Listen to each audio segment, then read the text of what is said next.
میرے رسول پاک علیہ وسلم نے فرمایا بندہ اللہ کے سب سے قریب اس وقت ہوتا ہے جب وہ سجدے کی حالت میں ہوتا ہے۔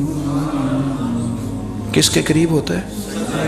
اللہ کے سب سے قریب ہوتا ہے وہ بڑا نیڑے ہے رب کے، بڑا قریب ہے، اس لیے کہ وہ حالت سجدہ میں، وہ جب سجدے کرتا ہے نا اس کی بارگاہ میں جب جھک جاتا ہے۔ آپ ذرا سجدے کی کیفیت دیکھیں نا، زبان بھی یہاں ہے، آنکھ بھی یہاں ہے، کان بھی، عقل بھی ساری، اس نے سارا کچھ رکھ دیا سجدے۔ آپ وہ کبھی پیچھے جائیں تو دیہاتوں میں کہا جاتا تھا ناک سے نکیریں نکالو، بہت بڑی سزا ہوتی تھی نا، ناک سے نکیریں نکالو، بڑی سزا ہوتی تھی۔ تو اس نے کہا مالک مجھے کسی نے کہا نہیں، پر دیکھنا میں نے رکھ دی ساری عقل سجدے میں، اور رکھ کے کہا کیا سبحان ربی یا اللہ، اللہ میں پست ہوں تو اعلیٰ ہے، اللہ تو میرا رب ہے اور تو سب سے اعلیٰ اتنا۔ اور فرمایا جب یہ اس کیفیت میں ہوتا ہے تو پھر یہ اپنے رب کے قریب ہوتا ہے۔ کثرت عبادت نوافل، میرے رسول کریم علیہ السلام نے ارشاد فرمایا، حضور فرمانے لگے جس گھر میں اللہ کا ذکر ہوتا ہے وہ گھر زندوں کا ہے، اور جس گھر میں رب کریم کا ذکر نہیں ہوتا وہ گھر زندوں کا نہیں ہے۔ گھر نا ہم نا کتابوں میں پڑھتے ہیں کہ ایک بزرگ کہتے ہیں، حضرت فضیل بن عیاض کہتے ہیں کہ میں ایک گلی سے گزر رہا تھا تو گھر کے اندر کسی قاری صاحب نے قرآن کی آیت پڑھ دی، ولی من خاف مقام ربہ جنتان، میں تو میرے کانوں سے ٹکرائی تو اللہ نے میری کایا ہی پلٹ دی، میں توبہ کر گیا۔ اب گھر کے اندر سے آواز آئے تو صحیح نہ تلاوت کی، پر اندر سے آواز آتی نہیں، یا ڈیک بجنے کی آواز آتی ہے، یا ٹی وی چلنے کی آواز آتی ہے، یا دھوم مچانے کی آواز آتی ہے۔ عبادت کا وہ جو خاص شوق تھا، وہ جو حسن تھا، وہ جو توانائی تھی، وہ جو بات تھی۔ ایک جگہ پہ ہم بیٹھے تھے تو وہاں ایک صاحب آئے اور انہوں نے آتے ہی کہا کہ مہربانی کریں ذرا مجھے مصلی دے دیں، میرے نہ کچھ نفل رہ گئے۔ تو میں نے وضو کر لیا تو کوئی مصلی مل جائے، مصلی انہیں دے دیا گیا، وہ مصلی لے کے چلے گئے تو پیچھے ایک صاحب نے تبصرہ کیا، کہنے نے کتنا ریاکار بندہ ہے، لوگوں کو دکھا رہا ہے کہ میں نفل پڑھتا ہوں، ہے کو بات کرنے والی۔ میں نے اسے کہا تو مہربانی کرنا اس طرح کی ریاکاری تو بھی کر، پکڑ مصلی اور جا تو بھی تھوڑی ریاکاری کر کے آ، اٹھ ذرا شکر کر، کوئی یہ ریاکار بھی ملا ہے، کوئی نفل پڑھ کے ریاکاری کر رہا ہے۔ اللہ کا میں کہتا ہوں کو پڑھے تو صحیح نہ، یار یہ کوئی دور ہے نفل پڑھنے کا، اس میں تو لوگوں کا مزاج ہی نہیں، طبیعت ہی نہیں۔ میں نے کہا چل مہربانی کر یہ لے مصلی اور تو بھی جا تھوڑی سی، یا کر یا ریاکاری کرو تو صحیح نا، مزاج ہی نہیں، ذوق۔ جمعے کی نماز پڑھ کے یوں دنیا بھاگتی ہے، او ہو پتہ نہیں کون سی پیچھے آگ تھی جو بجھائی جائے گی، اور آج تک لوگ مسئلہ پوچھ رہے ہیں کہ جمعے کی بعد والی سنتیں کتنی ہوتی ہیں۔ میں نے کہا کتنے سال ہو گئے جمعہ پڑھتے، کتنے سال ہو گئے، ابھی تک سنتوں کا نہیں پتہ، ابھی تک نے علم کے پہلے کتنی رکھتے ہیں اور بعد میں کتنی رکھتے ہیں۔ فجر کی سنتیں کب پڑھنی چاہیے، سنو فجر کی سنتوں کے بارے میں۔ میرے رسول کریم سید عالم صلی اللہ تعالیٰ علیہ وسلم سے ایک صحابی نے پوچھا تھا حضور میری فجر کی سنتیں رہ گئیں یا رہ جاتی ہیں تو حکم کیا ہے، کیا انداز ہے حضور کا۔ بخاری مسلم کے لفظ سنو، حضور سید عالم صلی اللہ علیہ وسلم فرمانے لگے، اس نے کیا پوچھا تھا، حضور جواب کیا دیتے ہیں، فرمایا فجر کی سنتیں کبھی نہ چھوڑنا، فجر کی پہلی 2 سنتیں کبھی نہ چھوڑنا۔ یا رسول اللہ صلی اللہ تعالیٰ علیہ وسلم میری رہ گئی ہیں، رہ جاتی ہیں، فرمایا فجر کی 2 سنتیں نہ چھوڑنا، فرمایا فجر کی پہلی 2 سنتیں مجھے دنیا اور دنیا کے اندر جو کچھ ہے وہ سب سے زیادہ پیاری ہے۔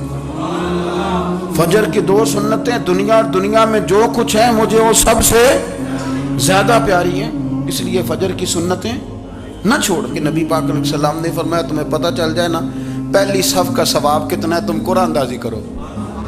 عمرے کی قرآن اندازی کا تو پوسٹر چھپتا ہے، تو یہ والی قرآن اندازی کب ہونی ہے، ہونی چاہیے کہ نہیں۔ حضور نے فرمایا تمہیں پتہ چلے کہ اس کا ثواب کتنا تو تم قرآن اندازی کرو، تم قرآن ڈالو۔ جب آپ نماز پڑھ رہے ہوتے ہیں، جب آپ کا مصلی آباد ہوتا ہے، صلاح الدین ایوبی ایک بزرگ سے ملاقات ہو گئی، بیت المقدس پر قبضہ تھا عیسائیوں کا، تو صلاح الدین بڑے پریشان تھے۔ بابا جی کہنے لگے پتر کیا ہوا، کہنے لگے حضور پتہ چلا ہے دشمن کے 2 بحری بیڑے اسلحہ لے کے آ رہے ہیں، مسلمان پہلے ہی کمزور ہیں، اور اب اگر 2 بحری بیڑے اور آ گئے تو حضور مسئلہ بن جائے گا. تو میں پریشان ہوں کہ کس طرح یہ کم مسئلے والی ہماری فوج ہے کیسے مقابلہ کرے گی. تو بابا جی کہنے لگے پتر اس طرح کرنا، آج رات تو بھی دعا کرنا اور میں بھی کروں گا. تو بھی دعا کرنا، آپ ناراض نہ ہونا، ہم تو پیروں والے ہیں، ہم تو پیروں کے نوکر غلام ہیں، ہمارا تو گزارا ہی نہیں، ہمیں تو ملتا ہے سارا کچھ وہاں سے. پر میرا سوال یہ ہے کہ تعویذ لینے جاتے ہو نفل کیوں نہیں پڑھتے؟ رات اللہ اللہ کیوں نہیں کرتے؟ یہ بھی تو ہمارے بزرگوں کا ہی طریقہ ہے، انہوں نے تو ہمیں سکھایا ہے. صلاح الدین ایوبی سے بزرگوں نے کہا کہ رات آج نا اللہ اللہ کرنا تو میں تیرے لیے دعا کروں گا، تو بھی دعا کرنا. تو بندہ جب دکھی ہوتا ہے تو سجدہ کرتا ہے تو پھر ہی تو مصلی بھیگ جاتا ہے، پھر ہی تو مزہ آتا ہے. سکھی بندہ تو کعبے جا کے نہیں روتا.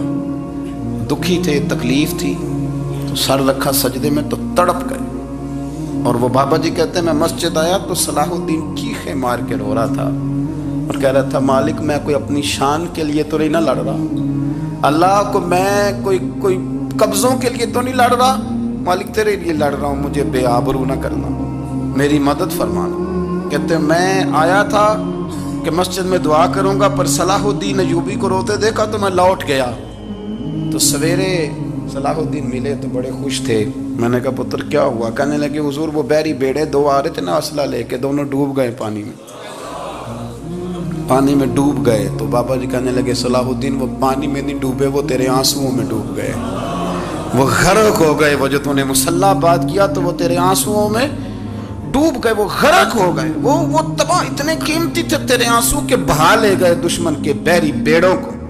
میرے بھائی ٹھیک ہو گیا جی، میرے عزیز سمجھ لیں اس بات کو ہمیشہ کے لیے اور اس پر غور کر لیں اچھے طریقے سے کہ میرے رسول کریم سید عالم صلی اللہ علیہ وسلم نے نا ہماری توجہ دلائی، حضور نے ہمیں بتلایا، ہمارا ذوق بڑھایا عبادت کی طرف. ایک صحابی تھے حضرت ابو فاطمہ رضی اللہ تعالیٰ عنہ، یہ ترمذی شریف کی حدیث ہے. نبی پاک علیہ السلام نے فرمایا ابو فاطمہ قیامت کے دن مجھ سے جلدی ملنا چاہتے ہو کہ دیر کے ساتھ؟ تو کہنے لگے حضور کون ہوگا جو دیر سے ملنا چاہے گا؟ قیامت کے دن آپ سے جلدی ملنا ہے. تو نبی پاک علیہ السلام نے فرمایا پھر اس طرح کرنا، دنیا میں رہ کے سجدے زیادہ کرنا، پھر سجدے زیادہ کرنا، قیامت میں ملاقات جلدی ہو جائے گی، قرب ملے گا تمہیں. اپنے بچوں کے اندر دیکھیں نا ہم شوق پیدا کرتے ہیں، ہمیں صحیح لفظ نہیں بولنے آتے پر ہم بچوں میں شوق پیدا کرتے ہیں کہ پتر ڈاکٹر بن جائے گا تو بڑا نفع کرے گا، تو لوگوں کی خدمت کرے گا، ملک و ملت کی خدمت کرے گا، تیرے ابا کا نام روشن ہوگا، تیرے دادا کی تعریفیں ہوں گی. ہم یہ ذوق پیدا کرتے ہیں. ہم اپنے نوجوانوں کے اندر یہ فکر پیدا کرتے ہیں، انہیں ہم سمجھاتے ہیں کہ میاں جب تم پڑھو گے محنت کرو گے تو فلاں آدمی کی طرح تمہارا نام ہوگا. یہ جتنا ذوق ہم بچوں کے اندر ان چیزوں کا پیدا کرتے، ہمیں حکم ہے کسی طرح ہم ذوق پیدا کریں کہ پتر نماز پڑھے گا تو اللہ راضی ہو جائے گا، تو سجدہ کرے گا. دیکھیں نا میرے رسول کریم علیہ السلام نے فرمایا 7 سال کے بچے کو مسجد لے کے جاؤ، یعنی اسے شوق دلاؤ، اس کے اندر یہ خاصیت پیدا کرو کہ اس کا دل کرے مسجد میں جانے کو، اس کے اندر یہ خصوصیات لاؤ کہ وہ ہمارے ہاں نا ہر چیز کو پروموٹ کیا جا رہا ہے، ہر چیز کو یعنی سر سنگیت سکھانے کے لیے اکیڈمیاں بن گئی، ہر شے پروموٹ ہو رہی ہے. عبادت کا جذبہ کم ہوتا جا رہا ہے، اللہ اللہ کا ذوق ہمارے اندر نہیں رہا. اور اتنا مشکل ہم نے اپنے لیے بنا لیا ہے کہ وہ بندہ جو بڑی زبردست مذہبی گفتگو کر رہا تھا اور تگڑی بات کر رہا تھا، کیا بات ہے، لیکن نماز کے بارے میں کمزوری دکھا جاتا ہے، نوافل کے بارے میں وہ چپکے سے نکل جاتا ہے. امام احمد بن حنبل رحمۃ اللہ تعالی علیہ، مسند امام احمد بن حنبل 14 جلدوں میں ہے مارکیٹ میں، اور مجھے تو خیر پسند ہی پڑی ہے، میں نے تو کئی دفعہ پڑھی ہے. اور کیا بات ہے امام احمد بن حنبل کی، کیسے تگڑے قسم کے محدث تھے اور اللہ نے کتنا انہیں اعزاز عطا فرمایا ہوا ہے. یہ کوڑے بھی کھاتے تھے دین کی خاطر، سارا کرتا لہو سے بھر بھی جایا کرتا تھا، بڑا اعزاز والا شخص تھے، بڑے اعزاز والے. حدیثیں جمع کرنا، حدیثیں لکھنا، حدیث پڑھانا، سارا دن رہتے تھے. کہہ سکتے تھے کہ میں کر تو رہا ہوں کام، اور حدیث بھی موجود ہے کہ عالم عابد سے افضل ہوتا ہے، پر اس کے باوجود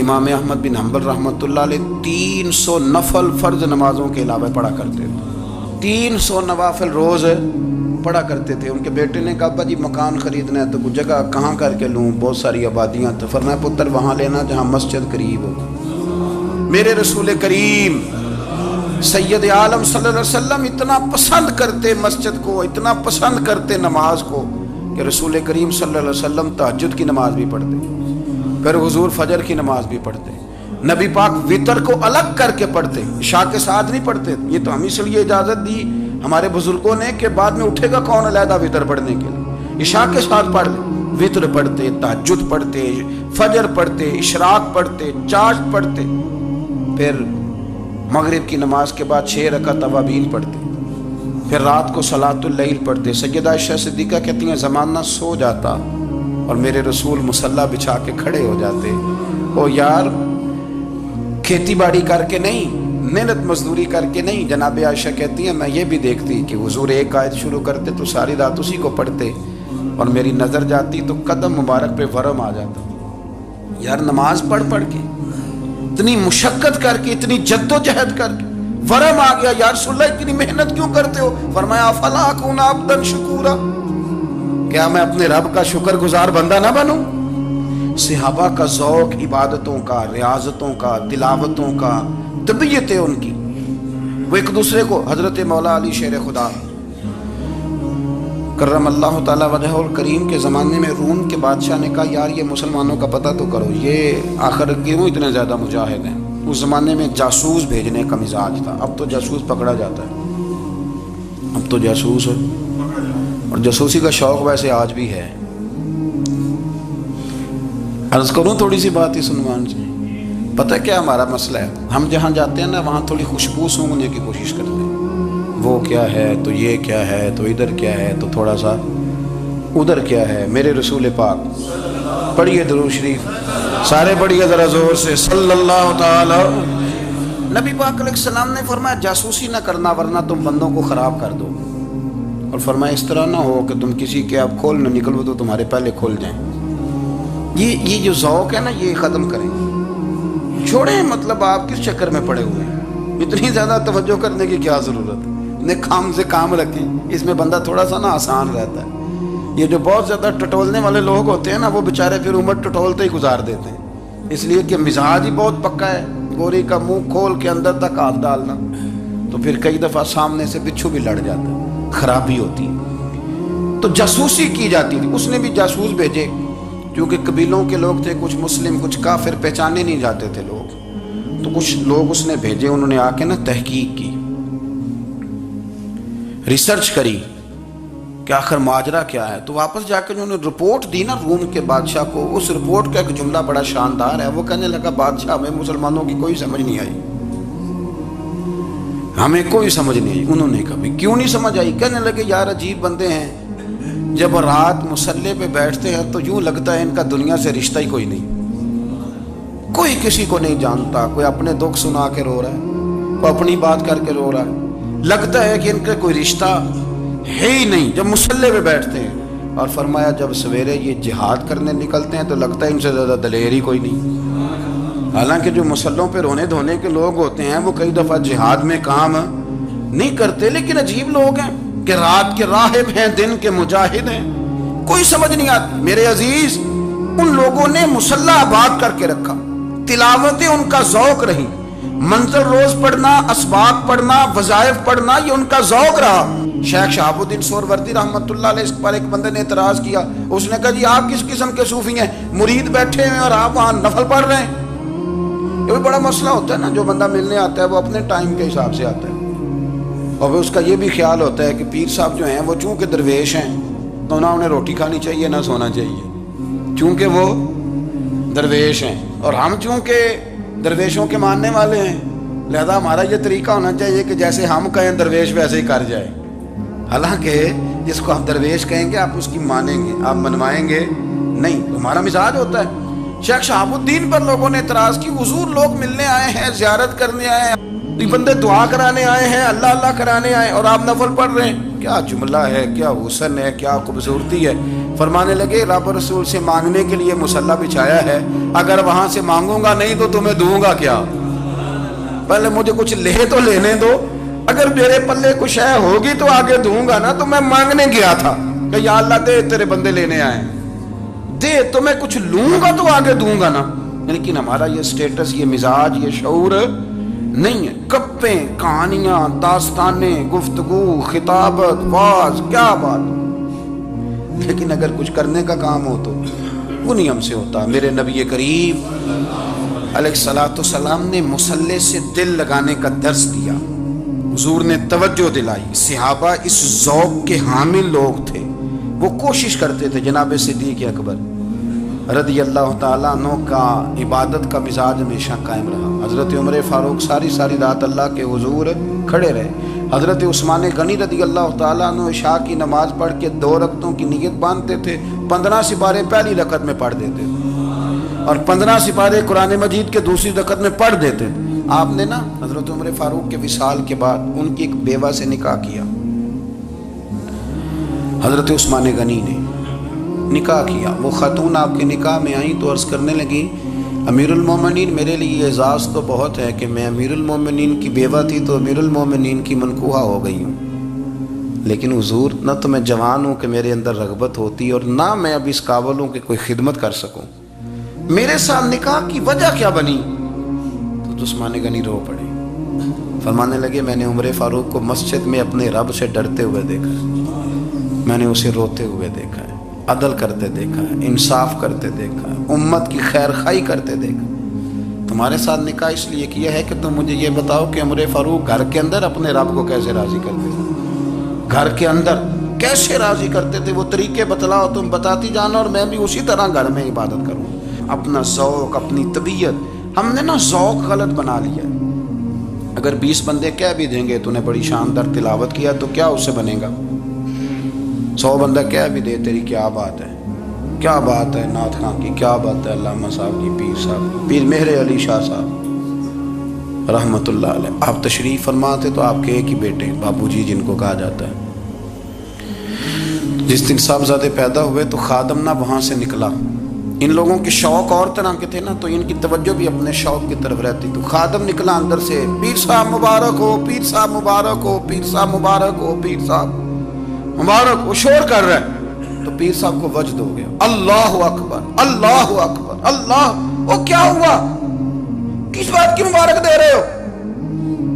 اس کی حضور اللہ نے بیٹا دیا ہے. تو آپ فرمانے لگے اچھا حضور آپ کیا ہوا؟ آپ تو پریشان ہو گئے. فرمانے لگے جب تم نے 3 دفعہ کہا نا مہر علی کو مبارک ہو تو میں سمجھا تھا شاید تجھے کسی نے بتا دیا ہے کہ مہر علی سے اللہ راضی ہو گیا. میں سمجھا تھا کہ شاید تو یہ خبر لے کے آیا ہے کہ کسی نے بتایا ہے کہ مجھے آج خبر ملی ہے کہ مہر علی سے رب اچھا پتر ہوا ہے. الحمدللہ، اللہ کا شکر ہے.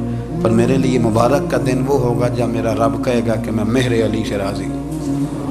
میرے محبوب کہیں گے کہ میں مہر علی سے. آپ بات کو سمجھیں. شوق ہی کسی اور طرف تھا، دل ہی کہیں اور لگا ہوا تھا، طبیعت ہی کہیں اور مائل تھی. کوئی وظیفہ پوچھتے تھے تو پڑھتے تھے وہ لوگ، کچھ اللہ اللہ انہیں بتائی جاتی تھی تو کرنے کا ذوق رکھتے تھے، طبیعت تھی، قائل تھے. حضرت ربیع کہتے ہیں میں بڑی دور سے سفر کر کے گیا حضرت اویس کرنی سے ملنے، بڑی دور سے. اور جب میں پہنچا تو فجر کا وقت تھا. تو حضرت اویس کرنی کو میں نے پا لیا تو وہ نماز پڑھ کے نا قرآن شریف لے کے بیٹھ گئے. فرماتے ہیں اشراق چاشت کا وقت ہوا تو نفلوں کی نیت باندھ لی. محدث ابن الجوزی نے لکھا ہے، فرماتے ہیں پھر جب زوال کا وقت ہوا تو مسجد میں جھاڑو دینے لگ گئے. زور کی نماز پڑھ کے تو عصر کی تیاری تک وہ مسجد میں بیٹھے رہے. اور میرے نبی پاک علیہ السلام نے فرمایا جو نماز کے انتظار میں بیٹھا ہو وہ نماز ہی میں ہے، وہ نماز ہی میں ہے. فرمایا میری دنیا، میری امت کی جو رہبانیت ہے نا وہ اتنی ہے کہ نماز کا انتظار کرے. اذان کے بعد نماز کا یہ راہب ہے، یہ اس وقت چھوڑ کے بیٹھے ہیں سارا کچھ. فرماتے ہیں عصر تک انہوں نے اللہ اللہ کی، پھر مغرب تک کی، عشاء کی نماز ہوئی تو نماز پڑھی تو وہ تھک گئے. اب مجھے وہ فارغ ہوں مصلی چھوڑے تو میں ملاقات کروں نا.